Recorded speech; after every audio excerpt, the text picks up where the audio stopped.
Too busy saluting? Yes, I think so. Could be, could in fact be. And there you see the 61 cars. Almost said 62, but we lost Tracy Crone's number 99 Proton, Dempsey Proton entry after Tracy unfortunately had a crash in Wednesday qualifying. And there goes the formation lap. We are about less than 9 minutes now from getting the 87th running of the world's greatest race, the 24 Hours of Le Mans, underway. Of course, we used to see this great race started exactly how the cars are lined up now. They used to, drivers used to stand on the other side of the circuit, opposite side to the cars. They used to have to run across the track, jump into their cars, and off they would go. Start them, engage the gear, etc., etc. Now, of course, we still traditionally have the start of the warm-up lap like that, but the race start is the normal way nowadays. And it used to be a spectacle. And if you'll recall, it was 50 years ago that Jackie Ickx, in protest, walked because he did not think that that was a safe way to start the race, because nobody really belted up until they were whistling down the Mulsanne straightaway.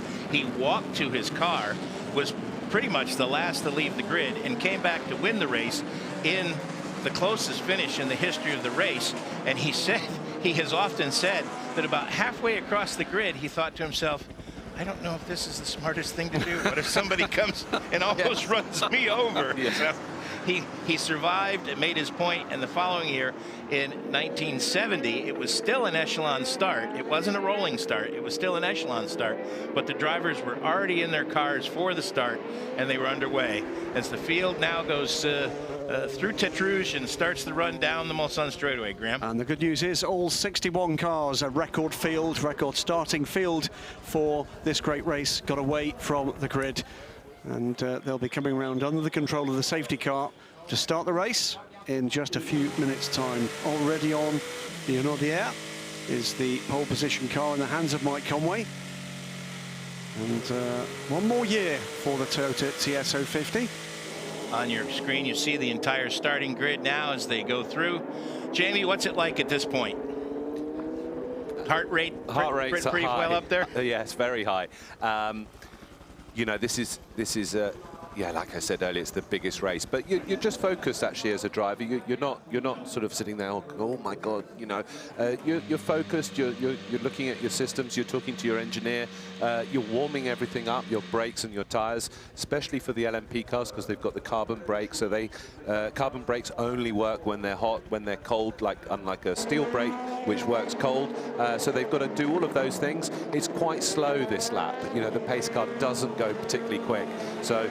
And really, it's that high energy from the high stopping distances where you generate the temperature. So, yeah, but the drivers will be pretty cool inside. And also, the brake temperatures also help raise the tire temps too, don't they? Yeah, they do, because the brake disc temperature transmits that through the wheel and helps to raise the tire pressures as well, which is a problem here. You don't want your tire pressures too low with the high speeds on the straights.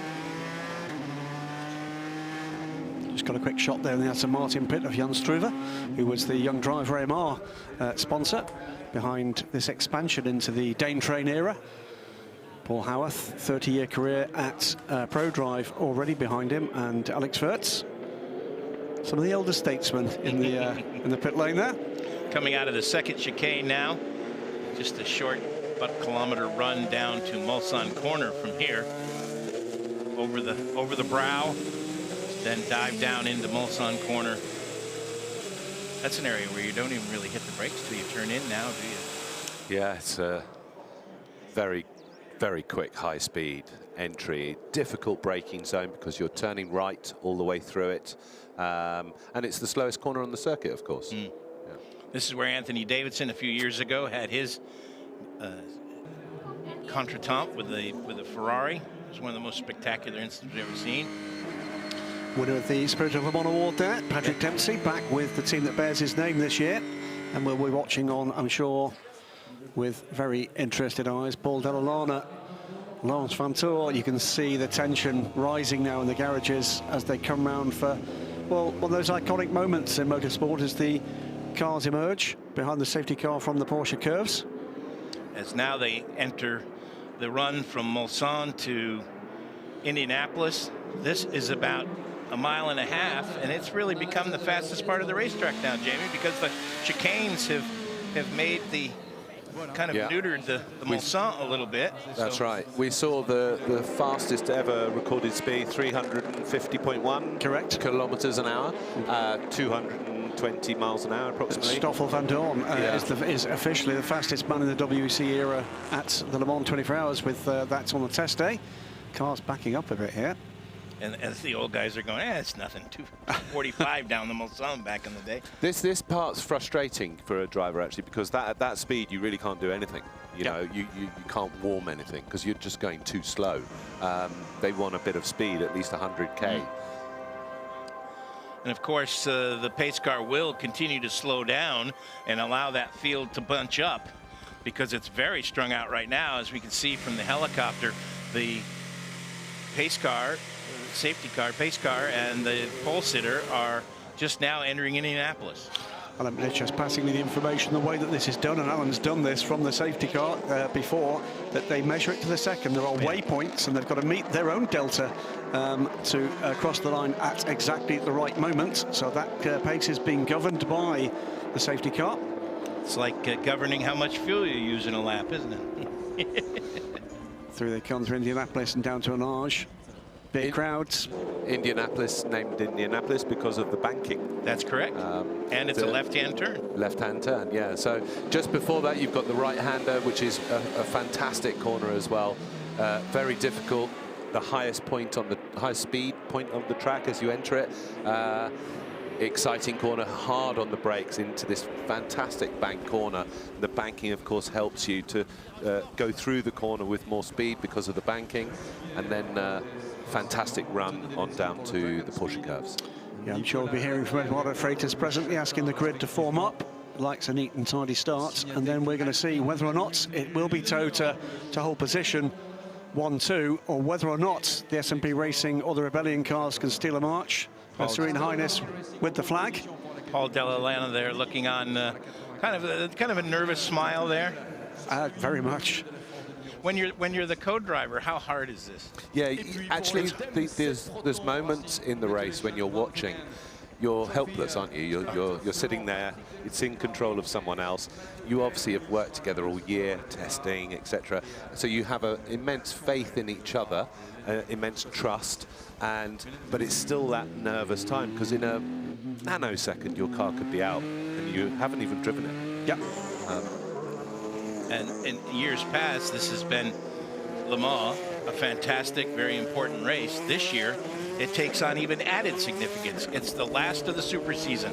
Champions will be decided today as the field comes through the Porsche Curves for the final time under the control of the pace car. Karting corner because of the kart track there on the right-hand side. This is fantastic in the night. This is the place where, as a driver, when you come through 7, 8, 9, 10 o'clock, you get a lovely whiff of sausages from the barbecues, and you think, "Whoa, I can't wait to get out of the car."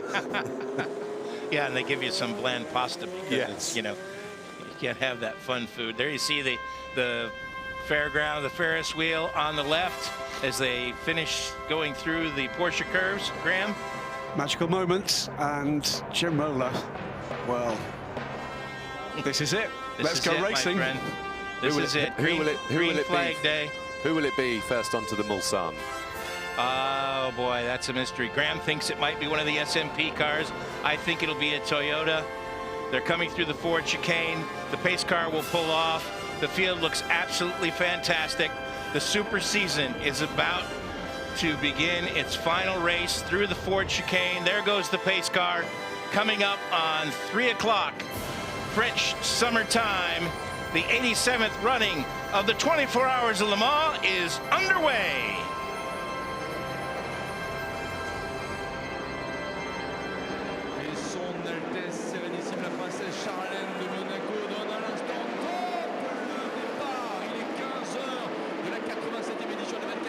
Her Serene Highness, Charlene of Monaco, waves the tricolor, and they are underway, and it is the Toyotas who have managed to block the racetrack quite well together, as that Rebellion, Graham, he tried on the inside, then tried up the middle, and to no avail. Toyota leads through Dunlop. Yeah, great start though by Gustavo Menezes. Really did take a good look up the inside of the number 8. Couldn't quite make it stick, but it is the two Toyotas through Tete Rouge onto the Mulsanne for the very first time in what will be, well, 24 hours, I'm sure, of wheel-to-wheel action up and down this fantastic 61 car field. And the 28 continues to lead from the pole in the LMP2 category. As the field streams down the Mulsanne straightaway for the first time, we get a look back at the GT pole sitter. Just a little bit of bumping and boring in the pack for GTE Pros. They came around the first part of the lap. That's been a quick change there. Nicky Team getting the start. Henry Tinknell in the second position. 1, 2, 3, 4, 5 different manufacturers in the top 5. Fantastic. Good call. It's Team Tinknell on side by side as they go into the Forza chicane. He'll hold the position. Antonio Garcia, you see there in third place in the Corvette. Then comes Nick Tandy in the American entered Porsche. You can tell that one because it's got the Brumos livery, the tribute livery from the great Brumos racing operation out of Florida for many, many years. And then BMW's program wrapping up here at Le Mans. They would love nothing more than to go out with a great performance. Tinknell having another look. The Ford is looking strong, very strong in the second half of the straight. This first bit, they're pretty equal here, but you just see towards, once they get into that 6th gear, the Ford just starts to catch, obviously in the slipstream as well. Looking further down the order, and it's the Fords that are looking racy at this point. They're the ones looking to make up the places, none more so than Harry Tinknell. He's got the luck of a prize fighter around him here, but Nicky Team is a force to be reckoned with. That's the way this class is going to be the entire 24 hours. It's like they've got a bungee cord going from each car. They'll spread out a little bit, then they'll come back together. I expect this racing to last for 24 hours. At the front of the field, Menendez has gotten by Sebastian Buemi for second place. Wow, good stuff there. That all happened sorry, Graham, here comes Garcia on the inside. Antonio Garcia makes the move coming out of the Mulsanne corner. The run down to Indianapolis. Tinknell pulls back up alongside. I thought Garcia had the pass made, but he didn't. Tinknell holds the position. Wow. This is the first lap, right? Lap 1, baby. Yeah, okay. Absolutely. Menezes did indeed briefly take second place, but slots back into third position with Sebastian Buemi going back by the Rebellion. But yes, Gustavo Menezes looking racy as well. This is going to be an absolute dogfight in GT Pro. That's allowed, though, Nicky Team to just draw a little bit of an advantage as the leaders going to cross the line in just a moment to complete the first lap. We're sticking with this GT Pro battle, and well, we might. Through goes to number 7. 3.2 seconds clear Mike Conway and Seb Buemi, then Gustavo Menezes, Vitaly Petrov, Stefan Sarazan, Bruno Senna, Ben Hanley, Tom Dillman.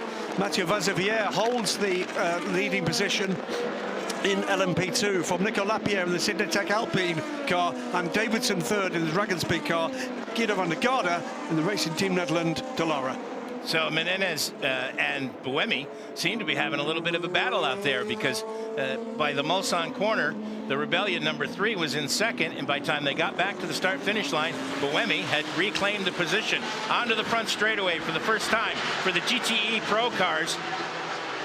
Fantastic, full grandstands. If you've never been able to come here and sit in the tribunes and see the start of this race, it's a spectacle not to be missed. One car that has made progress from the start is in GTM. It's a 1, 2, 3, 4 now for Porsche. That comes courtesy of the number 78 car. Vincent Abril is now ahead of the JMW Motorsport Ferrari. On board with the number 93. Now we're on board with the number 66. That's the down in, let's see, where is he? He's 11th in class. That's Olivier Pla. That's in the car of the 1966 livery. Again, if you're just with us, all of the four Ford cars commemorate great moments in Ford Le Mans history. And the race start is under investigation. That's not unusual. Not unusual. That may well just be procedural. We'll wait and see whether or not Eduardo Freitas and Race Control spotted something we didn't. 94 car tucks in behind. We'll call it team car, but it's one of the WEC cars. Yeah, that's Geminet trailing Jimmy Bruni, the 94 car, one of the U.S. entered entries. 66, races in IMSA. 66 Ford, duking it out there as he has been from the very start of the race with the 51 Ferrari. Olivier Pla with Alessandro Pierre Guidi, the current GT world champion. When I used to do these American Le Mans Series races, Jamie, in the United States, we always knew if it got boring up front, go to GT. There's always a battle there. And it will be that way all day today. Double yellow at Marshall position 6. Tête Rouge. That's at Tête Rouge. It's a great feeling, this, when you're in the car on your own. You sort of hit a brick wall.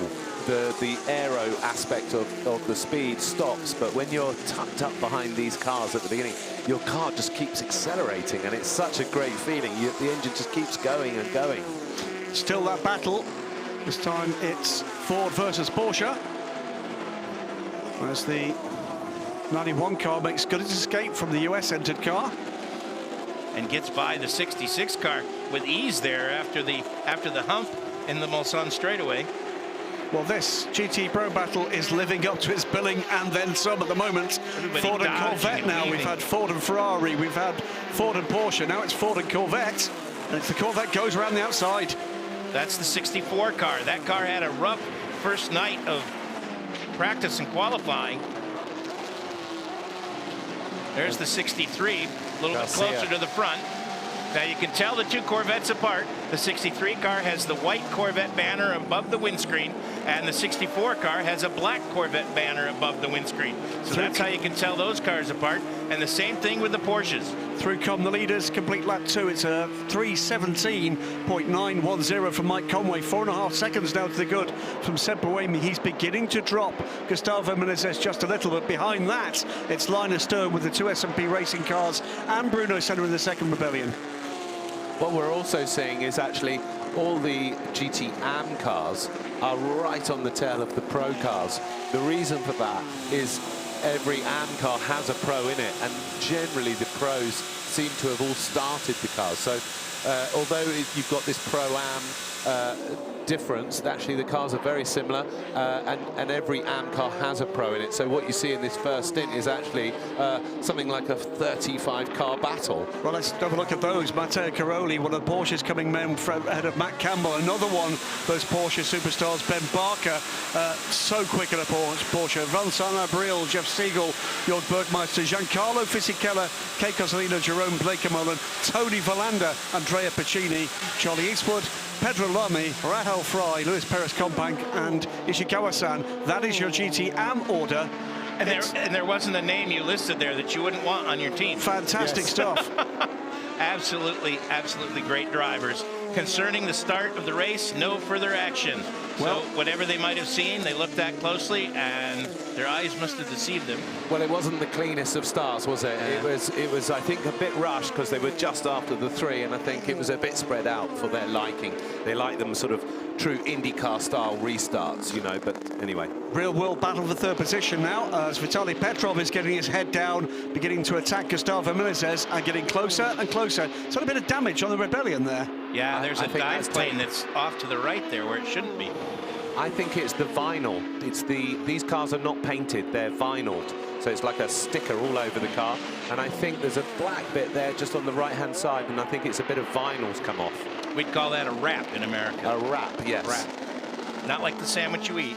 Problem is, though, is that creates drag. Yes, sure. That's a critical area which actually feeds airflow to the rear wing. So, yeah, might have some problems with that. Three-way battle now for the lead in LMP2, right there on your screen. There's only one speed for the first 10 minutes of the Le Mans 24 Hours in. Flat out. And that is flat out. It is top speed. Absolutely fantastic stuff in every class. Absolutely a sprint race for this first 10 minutes. And it's not settled down anytime yet. And you've got 3 good peddlers here in these 3 cars in the TDS Racing. Bex Vierre, and then Nicolas Lapierre in the Signatech, and then in the Dragon Speed, Anthony Davidson, first, second, and third. Corvette up to second in GT Pro. It is team from Garcia, Tinknell, Tandy, Estra, Da Costa, Muller, Rigon, Gavin, Westbrook, Bruni, Pierre Guidi, Pla, Jaminet, Maxime Martin, Martin Tomczyk and Ollie Jarvis. And that is your ideal GT Pro dinner and party. You see them on your screen, nose to tail, and on the, first to last. On the timing screen here, there is not one of them less than a second apart. Staggering. It reads 0.8, 0.9, 0.6, 0.3, and so on. It's an incredible fight. There's one of the Fords moving around the Ferrari.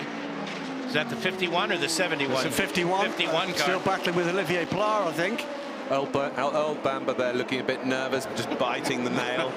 Well, Earl, not just a World Championship winning driver and a Le Mans winning driver, of course, but now a team owner with Porsche GT3. We'll be seeing a lot more of Earl Bamber Motorsports co-run with his brother Will as time goes on, I'm sure of that. 92 Porsche in car now with Kevin Estre. He's going to hope he's heading for a World Championship win with driving partner, full season driving partner, Michael Christensen. As they come through the Porsche Curves. That's a beautiful entry. This is a great sweeping set. This has good rhythm, doesn't it? Yeah, it's up there with not many ever. When you ask drivers what's your favorite, they always sort of Eau Rouge or 130R at Suzuka, but actually the Porsche Curves is phenomenal to drive. Here's another look at the start.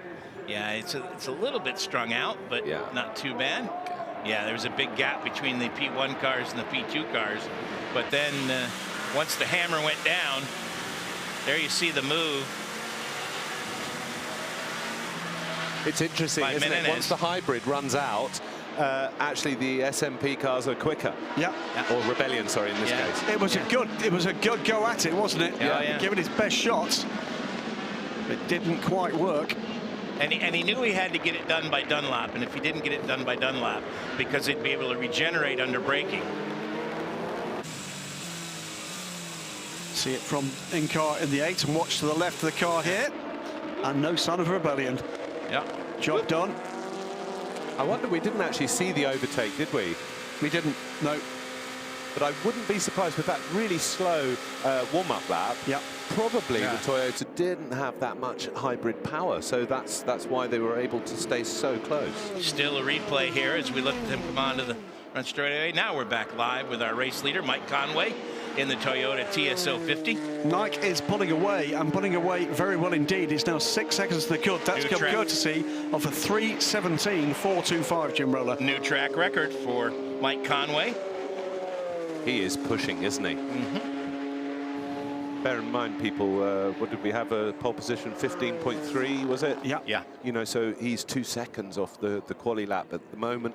He's got a full tank of fuel, race start, taking a bit of caution to everything that he's doing, but very close to the qualifying pace. Antonio Garcia has now gotten the Corvette up into second place as we go back to look at the GTE Pro battle.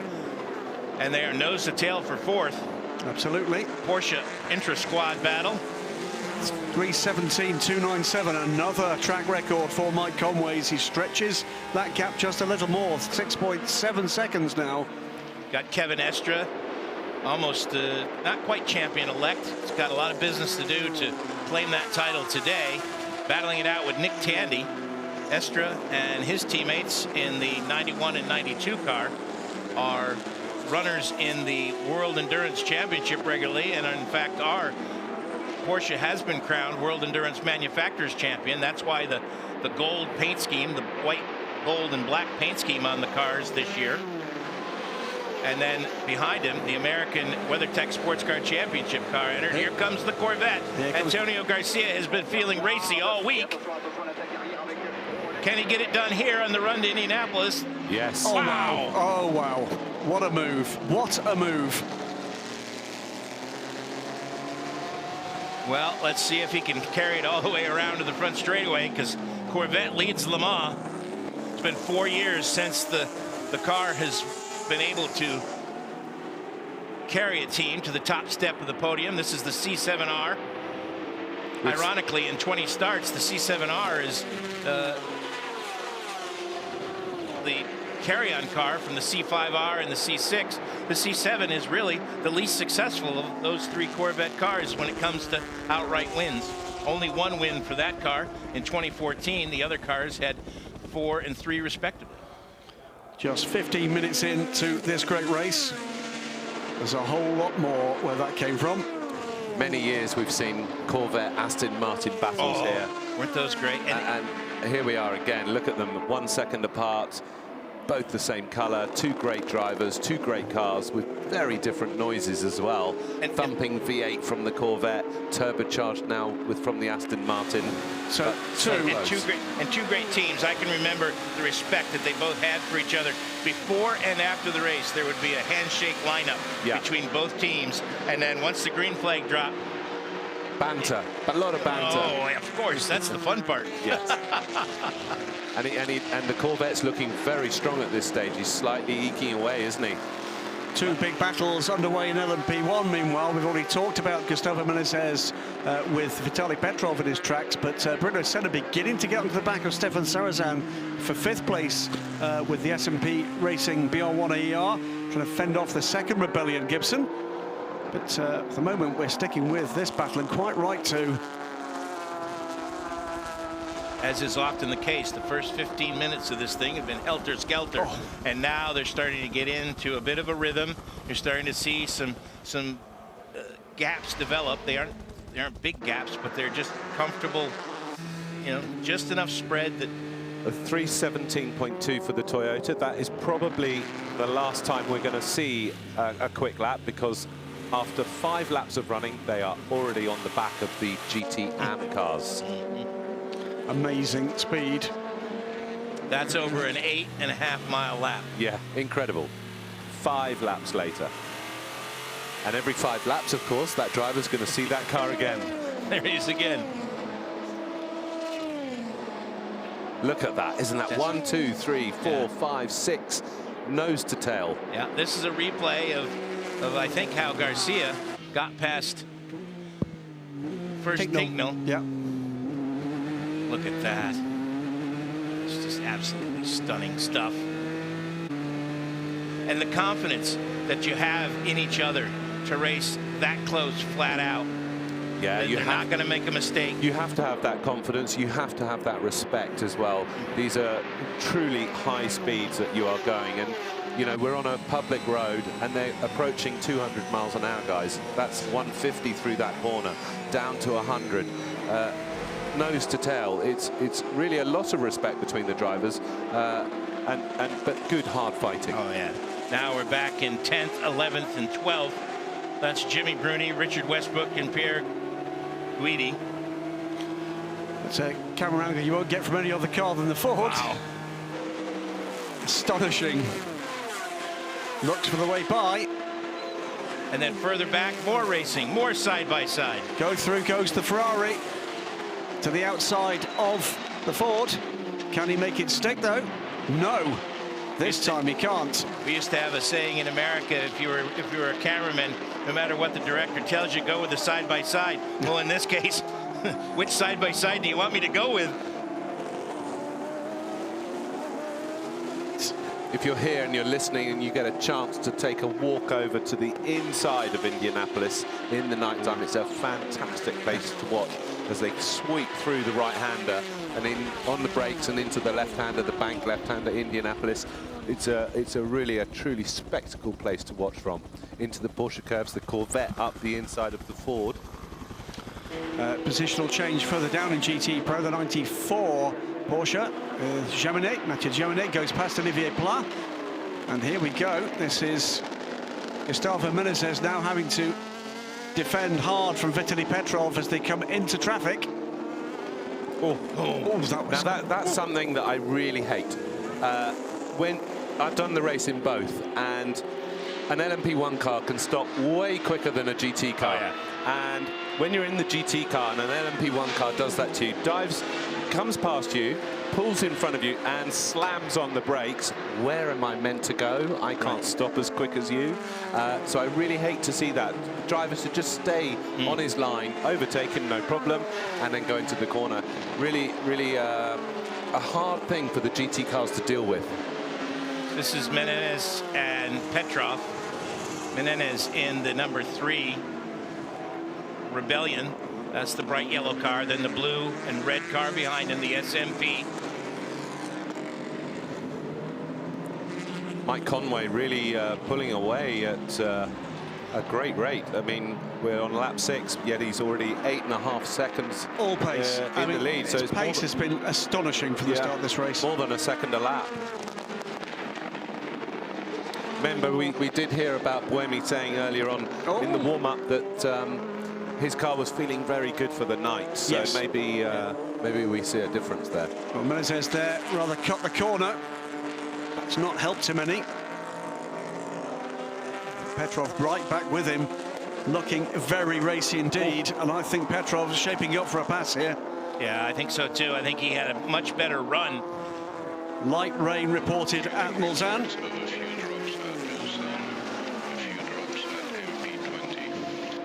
So now in traffic, Petrov trying to make his move. He dove to the left, but was blocked by the Rebellion. Now he'll try to the right, but now he's blocked by the number 85 Ford, with Jerome Bleekemolen behind the wheel, and that's going to give just enough space. As here's another SMP Rebellion battle, only this one is reverse of the first.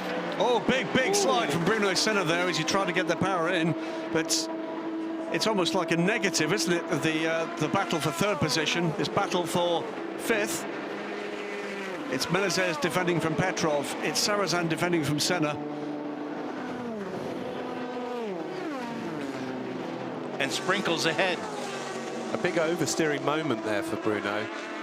It's not a good thing to see. You want a nice secure rear end at this point of the race, and having a big snap like that'll give him a little.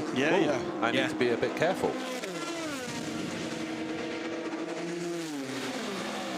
On board with Bruno Senna. You can see the rear end of that SMP racing car ahead. Looking in position to do anything as they come down into Mulsanne corner. Hard on the brakes. Very hard on the brakes. But ahead, Petrov has got Menezes in his sights and a line of traffic in front. He's looking for space here. He's not going to find it until they get to Indianapolis. He's going to sweep around the outside here. He's going to try. He's got it done.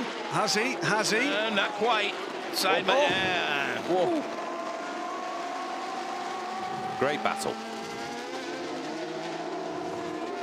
More traffic. I think they forgot to tell these boys this is 24 hours, not 24 minutes. 3 Porsches ahead. That is the lead battle in GTM as they come through. 1, 2, 3, 88, 77 and 86. Colin Boudreau from Rebellion. Enjoying this for the moment, at least. Yeah. 23 minutes in. And who's going to throw the next punch? Paroli, Campbell, and Barker, your top 3 in GTM.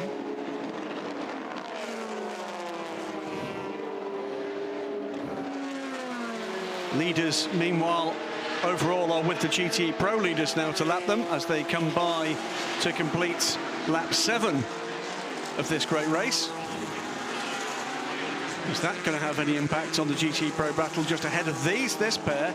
About the length of the start-finish straight away, with most of the GT Pro squad between them. So interesting that. So far, it looks like the Rebellion is maybe running a little bit more downforce change. Drop, that's Harry Tinknell running wide there, and the 2 Porsches making it by. So Tinknell loses 2 places there with a mistake coming through Dunlop. Estra and Tandy both through. Yeah, it goes from 3rd to 6th, 5th, 3rd to 5th. And you wonder sometimes, is that because of the P1 cars coming through? They can affect themselves as much as they can affect the other cars and the other battles. They can use the traffic as a pick to fight in their battle, but when they do, the other battle, the drivers, if they position themselves right, pounce on a mistake, goes both ways. Great battling through the traffic. Petrov looked like he had it done last time. Can he do the same again? He's got to get a lot closer. Tricky moments this for the GT cars, or both sets, LMP and GT. But for the GT guys who are very close and having a battle within a second of each other, and having to look out for these LMP1 cars flying by you. And watch the helicopter there. See ya. Just, yeah, getting lost in the distance. Of course, this is an opportunity as well for when you're the driver in second place or behind the other. It's an opportunity. You use the traffic to your advantage. Yep. And sometimes you get lucky with it, sometimes not.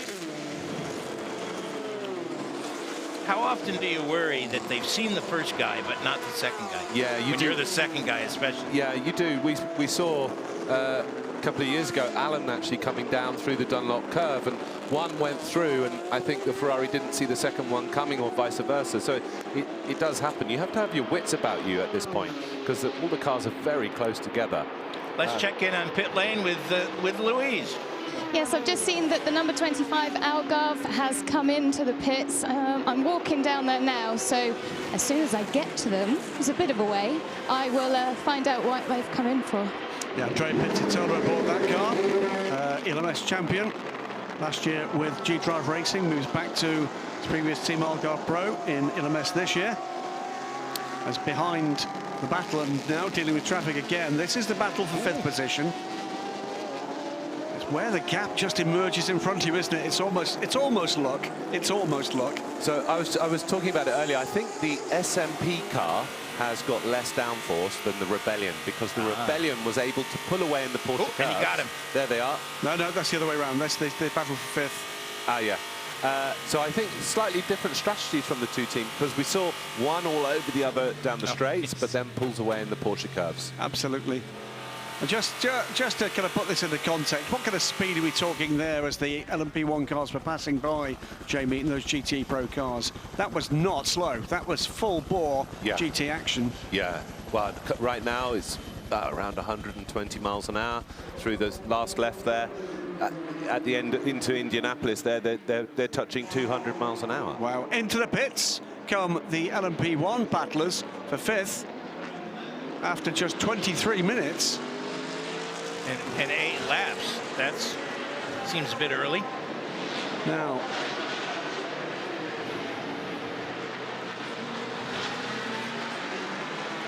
let's check in with Louise real quick. So I just spoke to Algarve Pro, and what they say is they can do 28 laps on a stint, but they saw that everyone else was going to be coming in on the 28th, so they stopped a lap early to get him in and back out again soon and miss the traffic. so it seems early for me for LMP1 at this stage. Yeah, we're only 8 laps into the race. It's about right.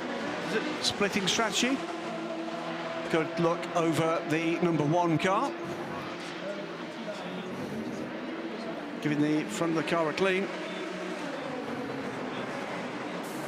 A race of the pit stops here. 17 car down, in comes the Bicolor's car as well. In comes that looked to me like the TDS car from the lead in LMP2.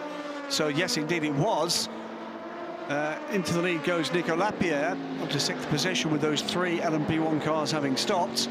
As Alan McNish rightly points out, they've had the formation lap, the sighting lap, or laps, possibly, before they put the car to the grid. So yeah, about 8 or 9 laps. These are the second cars, so bring them in first. That way you know that there's not a issue. Change of position, David Ragon has gotten the 71 car up into 6th position. Yeah.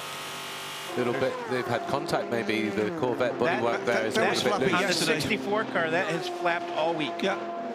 On the 64 car. It has. Diving up the inside of the BMW there. As taking the opportunity to go in the gap created by the Dragon Speed car. Oh, touch side to side there. May have been 3-way contact there. BMW, Ford, Corvette. 3 fighting ferrets in a sack. 4. There's the Porsche. Just waiting to see if they all go off in a big cloud of dust. I don't think they will. Oh, a move look from at the this Corvette. move. Wow. Wow, Oliver Gavin.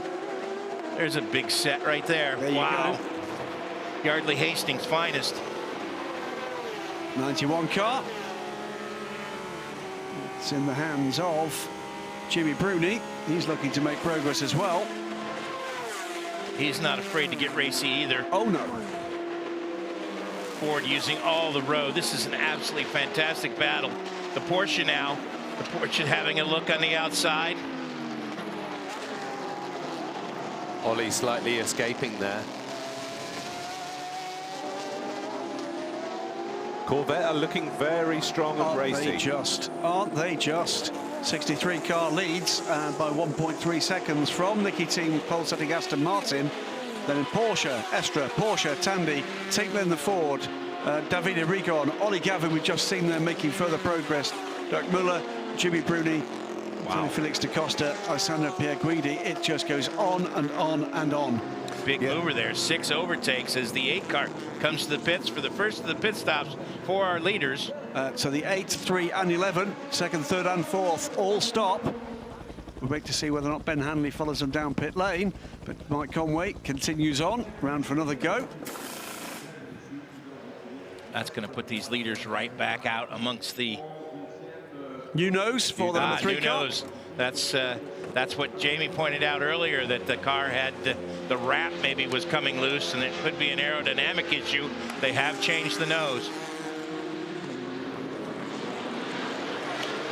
Just over half an hour gone. Of course, you know, what we're seeing in the pro battle is the Corvettes are looking particularly strong. Ebbs and flows throughout the race. You know, they might be strong now at the beginning on full tanks. Your car constantly, the track evolves, the car evolves with the track.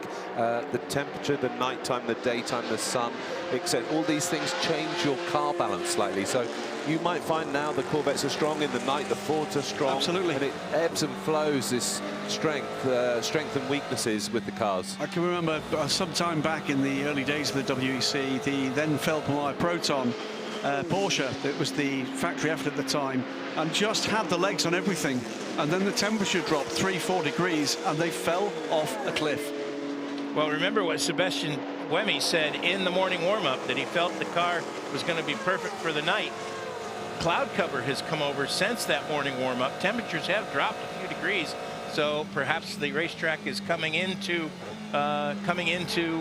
its own for Sebastian Buemi as Mike Conway goes out and goes purple in sector 2. Well, he's not stopped yet, remember. That's how I suspect his in-lap, so pushing very hard on in-lap. Remainder of the LMP2 field are heading towards the pits, just waiting for the last couple to confirm that's exactly what the plan is. So the only car in the top, what is that, 17 that hasn't stopped yet is the leading car. On the screen, the battle for second and third. That's Darren Turner being chased, or Nicky Team rather, being chased by Kevin Estra. It's 1, 2, 3, 4, 5. 4 different manufacturers in the top 4. No, 2 Porsches there. Yeah. Interesting. Well, the Corvette looked strong, and I thought he was going to pull away from Nicky, but Nicky's hanging on in there. I think he's using that toe to good effect on these straights. Sure. The Corvette's punching a hole for him, and it seems to have all settled down a little bit, although they're still pushing hard and still close. Well, Estra's the man on the move at the moment, looking like he wants Francis to go past the Aston Martin. Doug Feehan told me on Thursday after the Wednesday night's qualifying that he was pretty confident they had the race pace. Here comes the number 7 with Mike Conway behind the wheel. He'll stay in the car, checking just fuel at this point, cleaning the windshield. Double stinting the tires, double stinting the drivers. It's all become de rigueur here at Le Mans now. Absolutely. Back to crazy world at GT Pro. Formula deja vu. All over again. Absolutely fantastic action from just about everybody. Well, no, let's be fair. Everybody. Yeah. And it's not hyperbole, folks. This is absolutely stunning endurance racing. We are just 34 minutes into a 24-hour race, and these guys have been at it hammer and tong. Here comes one of the rebellions through the traffic again because of the pit stop sequence. Out comes Mike Conway, and that's the gap. So that was out of Arnage for the rebellion as Mike Conway left the pits.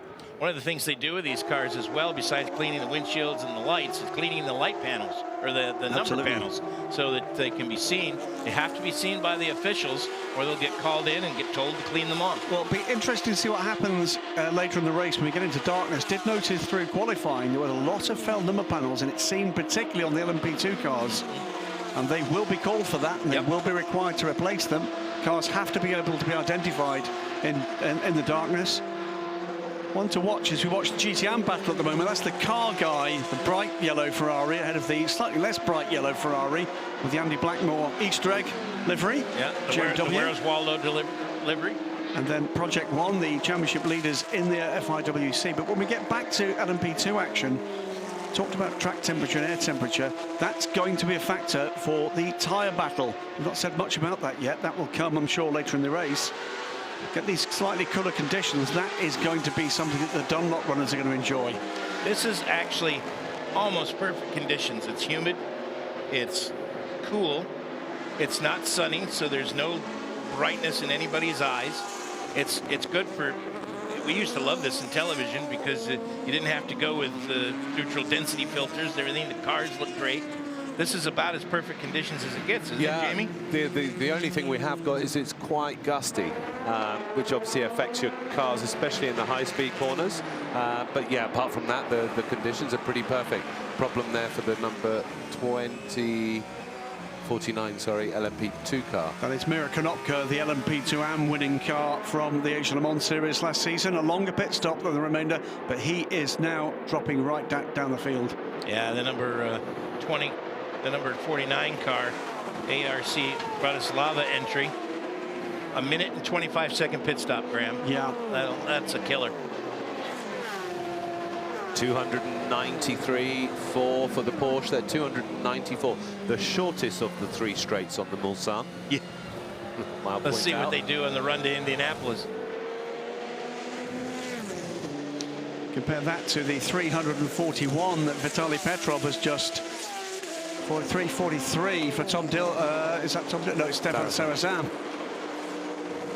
Mighty fast. Now are we going to see a look up the inside for the 92 car? Not quite there, but right with them. Interesting, isn't it? We're seeing Sebastian Buemi's top speed at only 305. Comparison with Mike Conway's in the other Toyota at 320.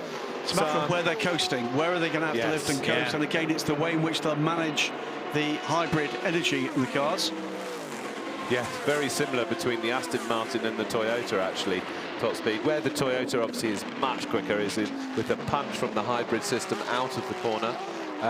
Whereas the LMP1 non-hybrid cars, they just keep accelerating, accelerating. Yes.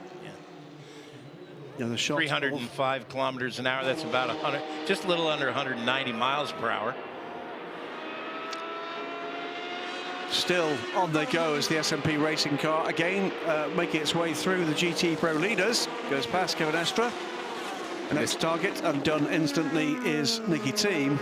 They're hanging on to Antonio Garcia. He's got a little bit of a gap, but not much. We've got car reported slow on circuit, by the way. That is the number 30 car. That is Duquesne Engineering, and indeed, Nico Germain is dropping down through the order. He's dropped all the way to 18th in the category. There he is. Puncher. Yep. Left front looks like. Or suspension. The tyre looks okay. Sure does. French driver trying to get back to the pits. He's already made one pit stop.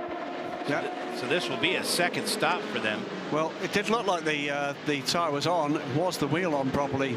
It's not that far, of course, from the pit stop. Let's keep an eye on the number 30 car. It's got a long way to go to come home, and that's their early run spoiled. There's time to get back into this, but Nico Germain is going to have to be very careful bringing that car a long way home. Second gear down through the under the famous Dunlop Bridge, through the S's here.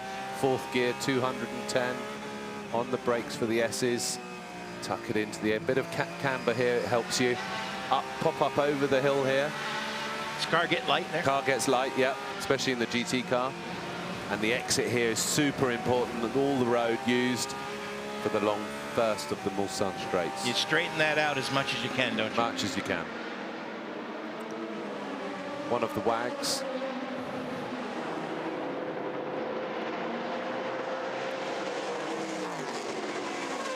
Still making his way back between the two chicanes now. Trying to get out of the way and take the shortcut. They've got a spare nose ready. I was talking to some of the guys in the pit lane. One of those, a cool 45,000 euros. Yeah. What, the nose piece? That nose piece, yeah. Wow.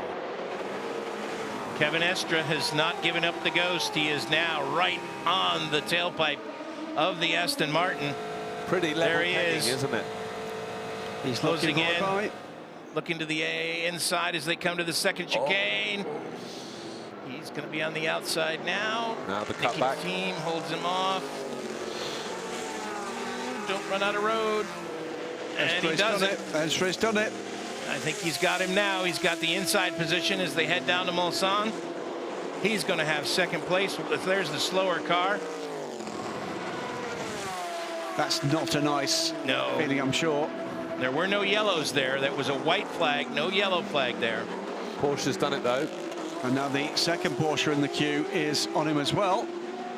As the Duquesne Engineering car now starts to drop, of course, they are real positions on track for these GT cars going by the Duquesne Engineering car. It's going to drop to the right to the back of this field. And team is now fallen back into the clutches of Nick Tandy. I wonder if he's got a little bit of a problem. No, because he hasn't fallen back. He hasn't fallen back at all from Kevin Estre. It's just the next member of your class knocking on the door. Hey, don't forget about me back here. Everybody's racy. Ollie Gavin slowly catching this lot. Remember, he started, I think, in P14, was it, in class? He's now up to P7. And he's slowly catching. You can see him in the distance. So the Corvettes, yeah, definitely looking very strong. The Porsche's looking strong. Aston looking a little bit weak at the moment, but as we said earlier, it can change. Oh, it's a long race. I mean, I think that I don't think anybody in this class is showing any weakness. Let's check in with Louise down in the pits. I've made it down to Duquesne 30, who we've seen going slow. It is a puncture, I believe, front right. Is that what you can see? I don't know, but they've got a nose and one tyre ready in the pit lane for when he does come back. Louise, it didn't look like a puncture. We thought it might have been the suspension. Well, at the moment, that's what they're saying to me, and that's what they've got, but I will keep an eye. I'll stay here and see. All right, if great. Maybe it is so something they're more. telling you it is a puncture. Just a quick note after that round of pit stops. 10 seconds gained in the pits by Sebastian Buemi in the number 8 Toyota. So difference in pit stop strategy, or whatever they did in that last stop at Toyota. But 1 minute and 4 seconds for Mike Conway, 54 seconds for Sebastian Buemi. But still 10 seconds back from the charging number 7.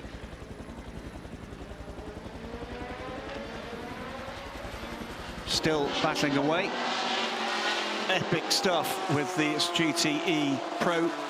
So is this a championship strategy we're seeing, whereby the 7 car is going to be a little bit try to be rabbit early and see if Buemi will try and keep up and well, I told us there. We've seen it happen before, haven't we? See whether or not you can make the non-hybrids chase if they possibly can. As the Bicolis. Oh no, I mean between the 2 Toyotas. They've been allowed to race. Well, that's what I'm saying. Absolutely, for the most part. See if they can get the 8 to chase and perhaps have a problem. Well, as one Le Mans legend leaves us, Jim Roller, another Le Mans legend just pops in for another couple of hours. Welcome to the 2019 Le Mans 24 Hours. Been with us all week, of course, on the coverage. To Peter Dumbrek. And Peter, you've been watching behind here. This is a dogfight. It is. It's great. I think the interesting thing for me in this is that we're gradually seeing the tyre wear coming into play between the different cars, and I think Aston Martin is possibly using their tyre harder than the other cars, and it's starting to fall back now, whereas the Corvette seems to be very strong right from the start, in fact. And we're getting a good indication of who's got the straight line speed. In general, the Porsche isn't quite quick enough, but Estre did manage to sneak by there. But now we've got the Ford that's got by Tandy, haven't we? Yeah, the Ford just got by Tandy. The GT cars are starting to make their pit stops. Let's check in with Louise. Yes, I can see 2 gone past me, which are Ferraris, but I can't see. It was 83, and I can't see the other one. Look like standard pit stops. Also, Also just going past Porsche now, and the 93, 91 are both getting ready for the cars to come in. Yeah, it was the WeatherTech Racing 62 was the other Ferrari in what's going to be a very busy pit lane. Indeed, smoke from the pit rear of the Dragon Speed car, it looked like there. Big puff. So he starts to make his way through this battle. This is 3rd, 4th, and 5th in the GTE Pro battle. Yeah, you can see a haze in the air there. So I wonder, you know, it's never a good sign this early in the race. Well, that is Ben Hanley, and he's dropped back behind the Bicolis, by the way. There's another slower pit stop at 1:24 from the Dragon Speed squad, 8th position overall. So the car is definitely smoking. Ooh, smoking worse now. That's not good. So that's obviously happening as he's getting on the brakes. He's off the throttle at that stage, and the smoke's coming out. Well, good news for the Decane Engineering squad. After a lot of bad news over the last couple of minutes, that car has made it back to the pits unscathed, other than the problem which initially affected it. That's now they told Louise it was a flat left front, so that does not look flat to me. It's pretty bouncy to me. Let's see. No, they're taking it back. So. And they've released the car. Well, he did a great job then bringing it back without getting that tire to delaminate and fall apart. Yeah, yeah. I mean, it does certainly look like it's sitting lower. First GT Pro pit stops beginning. 93, 64, 68, 91. The numbers on your bingo card in pit lane right now. So yeah, generally in that situation, you're getting a team of 2 cars. They'll pit one lap before the other car. Generally, it is the car that's behind will pit first, and then so that's why we see Garcia still out there and Ollie Gavin now coming into the pits. Synchronized pitting as the Corvette, the Ford, and the Porsche all hit their marks exactly together. Just out of the corner of my eyes, the 86 Gulf Racing car came into pit lane. He rather outbraked himself, had a bit of a bump across the gravel on his way in. That was Ben Barker coming in from 3rd position in class. And it is going to be a very full pit lane of some very lovely GT cars. What is that? 7 GT Pros and a gaggle of GTMs follow them in. I think every one of those drivers on a double stint, so driver stays in. And I think Nick Tandy beat them all out. So Tandy was the first in, and he's the first out. You watch these pit stops underway, by the way. So that's a Rebellion slow. It is. Going slowly. It's the number 1 car. 7th position, but going very slowly. Bruno Senna. Bad news. Very early on in the race, just 50 minutes in. Interesting, he was at exactly 120 km an hour, as if he was on a speed limiter there. His speed wasn't varying. Very weird.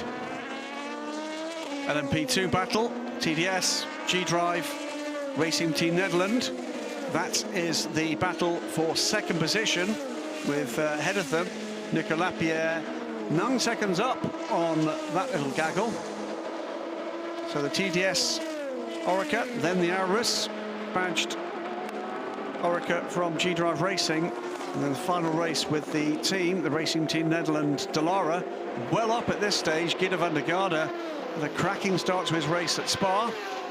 An extraordinary race last month. The white flags you see there are for the Rebellion that's ahead of this group, limping back to the pits. There it is. You see on the left side of your screen.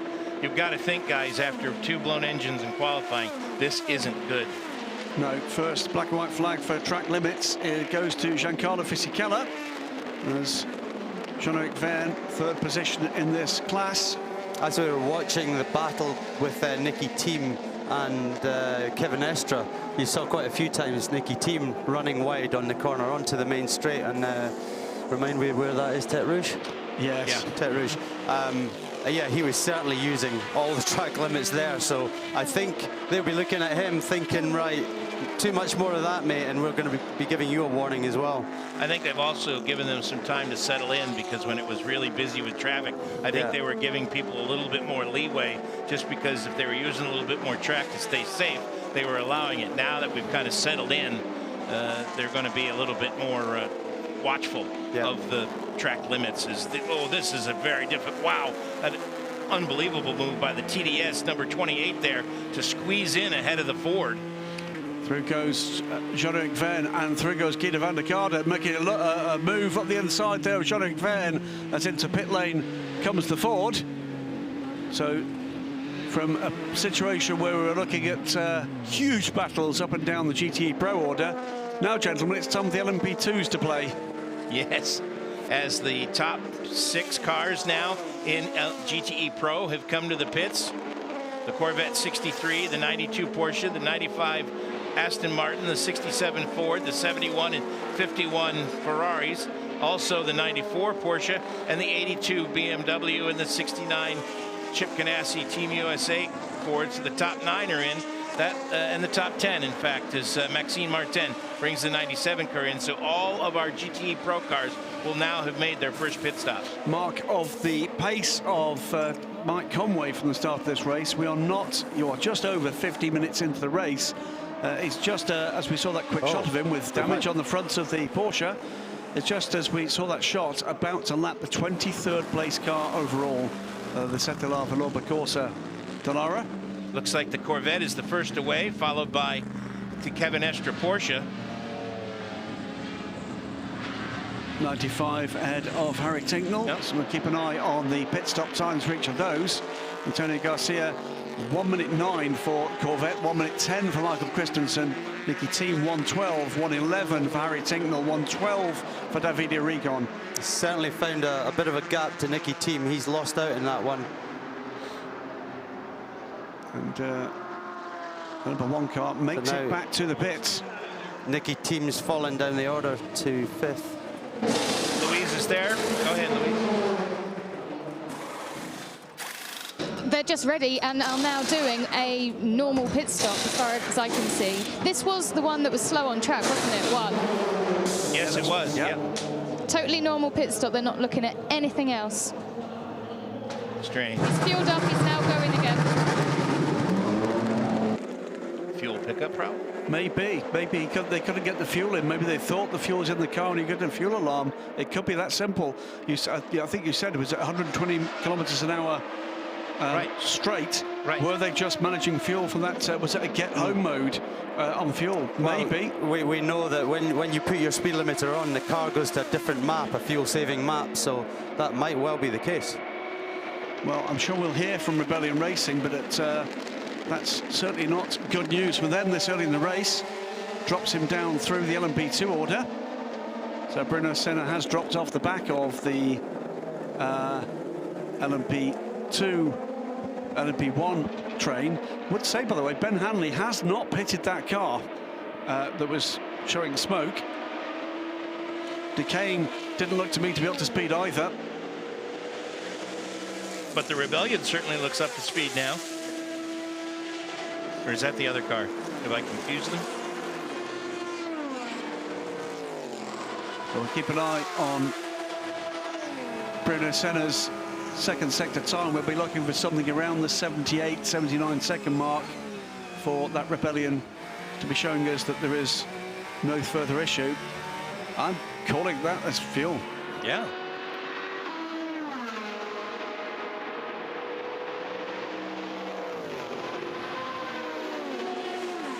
So going back to the GT Pro battle, the big winner of the pit stops was Nick Tandy. Vaulted up to second place ahead of Christensen, and the big loser was Nicky Team, dropping from 3rd back to 5th. And it's a mark of how close that all was, that the spread of those pit stops was just 5 seconds. It's also interesting to see the race strategy of who is double stinting their drivers and who isn't. Garcia stayed in, Tandy stayed in, Estre got out, Christensen got in. I think in the 68 car, Muller did not start the car. Nicky Team stayed in. Oliver Gavin stayed in. Bruni and Tinknell stayed in. Muller did start the car. He did start. Okay, yeah. So only the Porsche of the top 8 cars changed the driver. Should say, just seen that second sector from Bruno Senna. He is absolutely back up to speed. Fuel it was, by the look of things. It seems to me that the cars that stopped that little bit earlier, the second of the team, they had the extra lap on the fresh tyres, and I think that's what helped out. in Tanny's case, because he was the first to stop, wasn't he? And he must have had a great outlap and jumped ahead of Christensen. Slow puncture is what we've been told for Rebellion. 2, 1, full course yellow, full course yellow. A full course yellow coming out on the racetrack. That means entry is closed. pit entry is closed. Sorry about that. Debris, we were being told a little earlier. Oh no, it's more than that. It's the number 88 Porsche. Well, this has just happened. He had just come to us. This happened after the full course came out. I'm sure of it. Maybe under braking to full course yellow, that drama. Yep. Oh, But you look at his skid marks, there's no contact with the wall, was there? He's been around twice, hasn't he? I think he's been caught out by the car ahead of him. Yep. Or hit. Yeah, or hit by someone from behind. Nope. He was side by side with the Project 1 car and just went round and round. That was a close call. Well, that'll be 4 Thrupney bits. It will be flat spots galore on those that set of Michelins, without a shadow of a doubt. So I think we're probably going to see the 88 car back in again. So the full course yellow? There was some debris down at Marshall's post 21-22, which is Mulsanne Corner, as the only thing we'd actually seen, not seeing any other evidence of dramas around the track. And the speeds for the cars? All 80. around the racetrack. 80 kilometers an hour. So as that full course yellow came out, we were on board with Harry Tinknell, and you could see Nicky Thiem take a distinct advantage on the brakes, didn't he? He didn't get down to 120 nearly as quick as Harry Tinknell did. Well, there is an art to that. They've got just a little bit of an edge, 5 seconds. There you see. 80k rather than 120, yeah. Yeah, 80K. 80, yeah. The stewards and race control, by the way, with GPS. We're going to go back to full. 9, 8, 7, 6, 5, 4, 3, 2, 1. Green. Track is back to green. Track is back to green. A cheeky wee brake test Wow. Wow. Oh, wow. Jimmy Bruni and Ollie Gavin, a little gamesmanship there.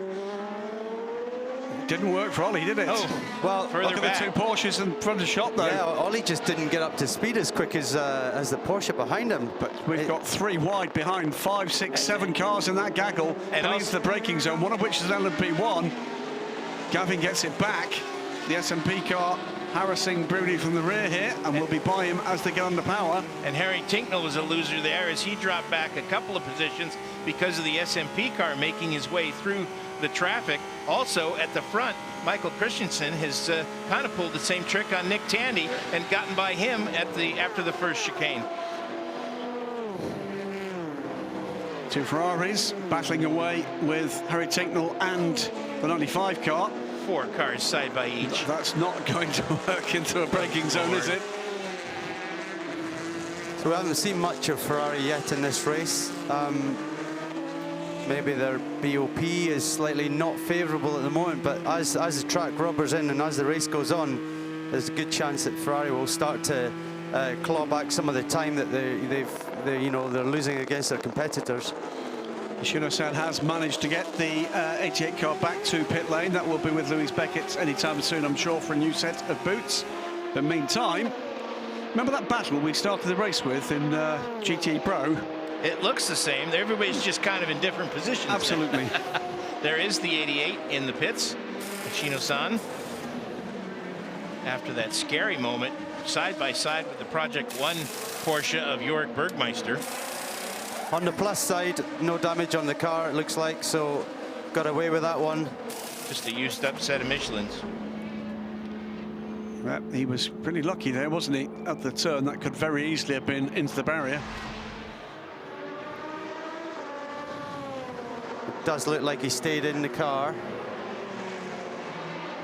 Double checking the full course yellow procedures, as they do after pretty much every full course yellow. I would think they need to check that. There's been a couple of little instances that were a little bit dodgy. Yeah, it's again not unusual to have a look at that one. Neither is it unusual for people to get it wrong. Through goes the 64 car on the 68. So Ollie Gavin, having lost out briefly with that rather dramatic in-car from Jimmy Bruni, makes progress now. We are at the end of the first hour, gentlemen. It's been a fantastic first 60 minutes of the 87th running of the great race, the Le Mans 24 Hours 2019. And quite rightly, we're watching a lot of GT action. That's where the action is right now. Fantastic.